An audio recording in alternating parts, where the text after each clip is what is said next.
One day we're all going to be dead. Period. I will be dead too. Everybody has a time. I don't care what science is coming up with. In fact, I'm a firm believer that if the world keeps going the way it's going, some of the fulfillment of the book of Revelation saying a third of the Earth's population has to die may be even started already. I don't know if that's part of it or not. I can't say. I don't want to speculate. Just saying.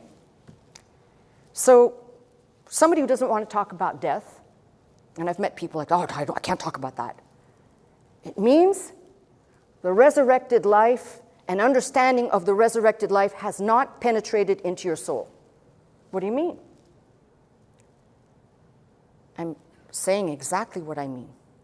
Here, go back to the disciples, their beloved master, who foretold of his death multiple times over. And of course, while he was alive, no, be it far from you. No, this can't happen, right? They didn't understand. But how is it that after he died, rose, and ascended, they were able to go out and talk about his death? They talked about his death in light of the resurrection, the ascension, and his return. And the scripture's abundantly clear. Jesus was the first goer, the first of his kind, which means anyone who calls himself a Christian following Christ will follow in his footsteps, which means when we read death has no more sting over the believer. That's what it means. It doesn't mean that losing a loved one's not going to hurt. It will.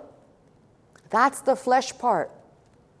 And trust me, I know there are a lot of widowers in the sound of my voice. It does not take away the sting. It does not take away the absence or the void. It does not. But what it does do is it lets you look at the reality. That person devoted to Christ. Christ is not a liar. If Christ said basically, I am the first goer, and you're following him, you too shall follow as he did. That means you too will enjoy the resurrected life. Now, somebody who has not got the mindset, I don't care what you think. There isn't some playing tiddlywinks when the end comes. Let me show you something. I know I haven't opened up the scripture very much, but let me show you something that has an impact for me. In Luke 16, the passage about the rich man and Lazarus. And if you read this with the eyes I'm speaking about, it'll really make sense to you. A certain rich man, clothed in purple, fine linen, fared sumptuously every day. And there was a certain beggar named Lazarus, which was laid at his gate, full of sores, desiring to be fed with the crumbs which fell from the rich man's table. Moreover, the dogs came and licked his sores. It came to pass that the beggar died and was carried by the angels into Abraham's bosom. The rich man also died and was buried. And in hell he lifted up his eyes, being in torments, and seeth Abraham afar off and Lazarus in his bosom. Cried, saying, Father Abraham, have mercy on me. Send Lazarus that he may dip the tip of his finger in water and cool my tongue, for I am in torment in this flame. But Abraham said, Son, remember that thou in thy lifetime receivest thy good things, and likewise Lazarus evil things. Just for a little footnote, Lazarus received evil things. What does that mean? It means probably that he suffered, he probably didn't have money, he probably grappled with a lot of the things that we grapple with. That's evil things. Whatever that is. But now he is comforted, and thou art tormented. In other words, you spent your time here on earth, pleasuring yourself with the pleasures of this good earth, but not paying attention to God. And what comes next is what I want you to focus on. And besides all this, between us and you, there is a great gulf fixed. So that they which would pass from hence to you cannot, neither can they pass from us.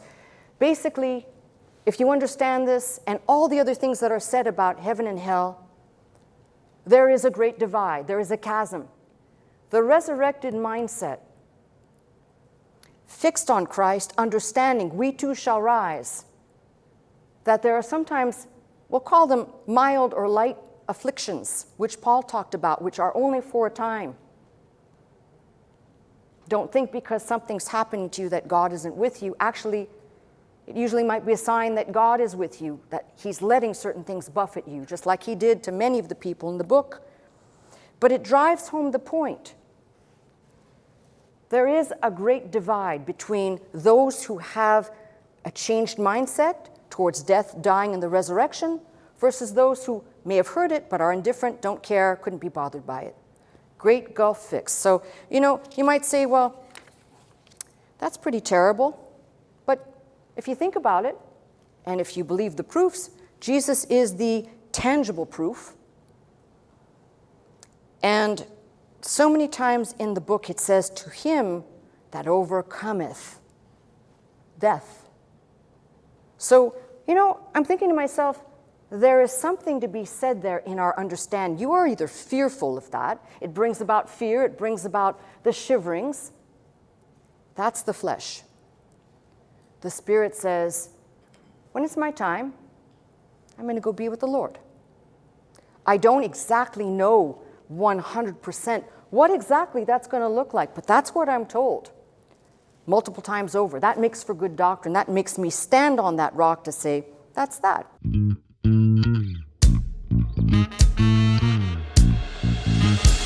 into this house, magnify the Lord, lift up holy hands, our hearts in one accord, worship and bow down before him.